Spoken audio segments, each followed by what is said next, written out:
दोस्तों बात करें तो एप्पल के iOS 18 को देख के ऐसा लग रहा है कि कहीं ना कहीं एप्पल ने कुछ एंड्रॉइड से कुछ ज्यादा इंस्पिरेशन तो नहीं ले ली, क्योंकि बात करें जो iOS और एंड्रॉइड था उसके बीच की जो लाइन है, जो दूरी है, वो मिटती आ रही है यहाँ पे। और बात करें iOS 18 के तो काफी सारे ऐसे फीचर्स डाले जो कई सालों से हम लोग एंड्रॉइड के अंदर उसके मजे ले रहे थे। जैसे कि बात करें कस्टमाइजेशन की फीचर, यहाँ पे आप देखा तो होम स्क्रीन को कस्टमाइज कर सकते हैं, आइकन की थीमिंग को चेंज कर सकते हैं, और इस टाइप के फीचर कई सालों से एंड्रॉइड के अंदर थे और देखा जाए तो एक बड़ा फीचर यहाँ पे क्लेम किया जा रहा है। ऐसी बात करें तो यहाँ पे आईपैड के अंदर फाइनली अब कैलकुलेटर की ऐप आ गई, यानी कि आईपैड को आइए लगभग 14 ईयर्स हो गए और आईपैड के अंदर अभी तक एक भी कैलकुलेटर की ऐप नहीं थी, मतलब आईपैड के अंदर डिफॉल्ट ऐप नहीं थी। अब वैसी एक नई ऐप लेकर आ गए। बस अच्छी बात इस बार करिए कि इस बार वो टाइप करने के साथ साथ यहाँ पर आप हैंड से भी कोई अगर मैथमेटिकल इक्वेशन लिखे तो उससे भी यहाँ पे आप सॉल्व कर सकते हैं। इसके साथ ही बात की जाए तो यहाँ पे RCS मैसेजिंग का भी सपोर्ट डाला है और यहाँ पे गेमिंग के ऊपर भी थोड़ा फोकस किया गया है। ओवरऑल इसके साथ ही RCS मैसेजेस थे उनको भी यहाँ पे इंटीग्रेट किया गया iOS 18 में। तो बेसिकली ये चीजें थी, लेकिन फिर भी देखिए ऐसा लगता है कहीं ना कहीं जो एप्पल है वो एंड्रॉइड जैसा बन रहा है और एंड्रॉइड एप्पल जैसा बन रहा है, और वो दिन दूर नहीं जब दोनों बिल्कुल आइडेंटिकल लगेंगे यहाँ पे। खैर जब वो चीजें होंगी तब हम उसके बारे में बात करेंगे। लेकिन एक और इंटरेस्टिंग चीज थी जो एप्पल ने इस बार इंट्रोड्यूस करी और वो था एप्पल इंटेलिजेंस।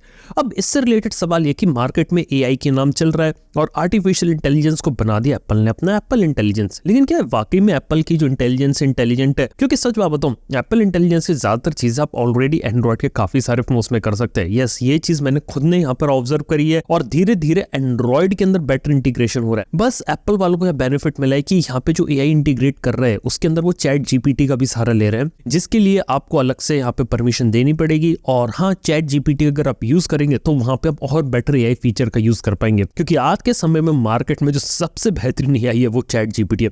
खैर बात करें तो यहाँ पर बात करते हैं कि एप्पल इंटेलिजेंस में क्या है। सबसे पहले तो आपको यहाँ पे सीरी जो है वो पहले से ज्यादा बेटर मिलेगी, बहुत ही ज्यादा नेचुरल साउंड करेगी। इसके साथ ही आपको यहाँ पे काफी सारे एक्शंस देखने को मिलेंगे। इसके साथ ही राइटिंग असिस्टेंट है कि अगर आपको कोई चीज समराइज करनी है, प्रूफ रीड करवाना टेक्स्ट को, वो आप कर सकते हैं। इसके साथ ही ये जो रहेगा एप्पल, वो आपकी नोटिफिकेशन को भी ट्रैक कर पाएगा कि कौन सी इंपॉर्टेंट नोटिफिकेशन है वो आपको पहले दिखाएगा, और ये सारी की सारी चीजें ऑन डिवाइस की जाएंगी। इसीलिए यहाँ पर बात किया जाए तो iPhone 15 के अंदर भी इसका सपोर्ट नहीं आएगा, सिर्फ iPhone 15 Pro में, क्योंकि A17 Pro Bionic में इसका फीचर है। इसके साथ ही जो M1 चिप या अबव वाले मैकबुक और M1 चिप या अबव वाले iPad थे उसके अंदर सपोर्ट दिया गया है, क्योंकि काफी सारी चीजें डिवाइस के अंदर ही कर रहा है। इवन यहाँ पर देखा जाए तो इमेज जनरेशन और जो जनरेटिव इमोजीज होती है उसको भी यहाँ पे क्रिएट कर पाएंगे आप। तो कुछ ऐसे इंटरेस्टिंग फीचर्स को डाला है। लेकिन जब बात आती है प्राइवेसी को तो कुछ बातें एप्पल ने क्लियरिफाई करी है कि सबसे पहले तो जो भी आप यहाँ पे डिवाइस के साथ AI के अंदर करेंगे वो डिवाइस के अंदर सारी इंफॉर्मेशन रहेगी, लेकिन कुछ ऐसे टास्क होंगे जिसको वो सर्वर पे यहाँ पे ट्रांसफर करेगा,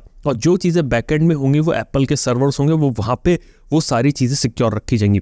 इसके साथ अगली चीज आती है चैट GPT का इंटीग्रेशन। चैट GPT का हमेशा यहाँ पे काम नहीं करेगा, जब आपको जरूरत होगी तब आप चैट GPT का यूज कर पाएंगे, क्योंकि एप्पल को मालूम है कि एप्पल ने अपनी एप्पल इंटेलिजेंस कितनी भी अच्छी बना ली हो, लेकिन उनकी AI अभी भी इस लेवल की नहीं है जिस लेवल का यहाँ पे आपको चैट GPT प्रोवाइड करता है। और चैट GPT रहेगा तो उन पे डेटा अलग से ट्रांसफर होगा, वो उनके सर्वर पे जाएगा, और हो सकता है फ्यूचर में इसके लिए कोई सब्सक्रिप्शन वगैरह भी चार्ज कर दे, क्योंकि चैट GPT के प्रीमियम वर्जन भी यहाँ पर आता है। इसके साथ ही यहाँ पर एक अगली बात बोलना चाहूंगा, वो होगी यहाँ पर इमेज जनरेशन से रिलेटेड, कि यहाँ पे जो डिवाइस के थ्रू वो इमेज जनरेट कर पा रहा है, लेकिन एंड्रॉइड में इमेज जनरेशन वाले फीचर्स ऑलरेडी है, जिसके अंदर आप डिवाइस के अंदर आप मॉडल को ट्रेन कर सकते हो और इमेज जनरेट कर सकते हो। रिसेंटली मैंने HyperOS में ये चीज ट्राई करी थी, जिसके अंदर यहाँ पे इमेज जनरेट कर सकते हो सिर्फ एक टेक्स्ट प्रॉम्प्ट देके। यहाँ तक कि इमेज एक्सपेंशन वाला फीचर भी डिवाइस के अंदर काम करता है। तो ये कुछ अच्छी चीजें जो यहाँ पे इंटीग्रेट हो रही है एंड्रॉइड में, और यही कुछ चीजें जो हुई है वो यहाँ पे एप्पल वाले ने प्रोवाइड कर रहे हैं। लेकिन बात किया तो ये सिर्फ एक शुरुआत है, धीरे धीरे ये चीज आगे बढ़ेगी, एप्पल वाले भी इस पे काम करेंगे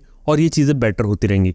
और एक बात बता सकता हूँ, AI की रेस यहाँ पर चालू हुई है, लेकिन आज भी देखा जाए तो AI बहुत बड़ा फोमो माना जा रहा है, क्योंकि जो कंपनी AI पे बात नहीं कर रही उस कंपनी को टेक कंपनी माना ही नहीं जा रहा। तो मार्केट में बहुत बड़ी हवा है, मेरे को लगता है कि 1 साल तक ये हवा रहेगी, उसके बाद धीरे धीरे हवा शांत हो जाएगी, क्योंकि फिर लोगों को समझ में आने लगा कि AI यहाँ पर क्या होती है और क्या एक्चुअली में हाइप है और कितना एक्चुअली में यूजफुल है। क्योंकि AI देखा जाए तो जिस तेज से राइज कर रही है उसका एक तरह से पीक पॉइंट ऑलरेडी आ चुका है, अब धीरे धीरे उसमें भी सैचुरेशन लेवल आएगा और माइनर रिफाइनमेंट्स यहाँ पर होती रहेंगी। देखते हैं आने वाले टाइम में क्या रहता है। काफी इंटरेस्टिंग कंसेप्ट चल रहा है, देखने वाली बात हो कि फ्यूचर में iPhone 16 के साथ ये लोग क्या करते हैं। और हाँ, जो एप्पल इंटेलिजेंस की फीचर है ये अभी iPhone के अंदर नहीं आए, जो अभी आपका iPhone 16 आएगा शायद उसके साथ ये लोग धीरे धीरे यहाँ पे इस चीज को रोल आउट करें। और इसी के साथ ही बात की जाए तो यहाँ पे Xiaomi ने 14CV यहाँ पे लॉन्च कर दिया। बेसिकली CV का मतलब होता है सिनेमैटिक विजन, और Xiaomi ने यहाँ पर कोशिश करी है कि अंडर 50,000 में अपनी लाइका पार्टनरशिप को लेकर आना, जिसके अंदर लाइका वाले कैमरास को लाएंगे तो ऑब्वियसली आपको एक सुपीरियर कैमरा देखने को मिलेगा। और यहाँ पर मैंने भी फोन चेकआउट किया,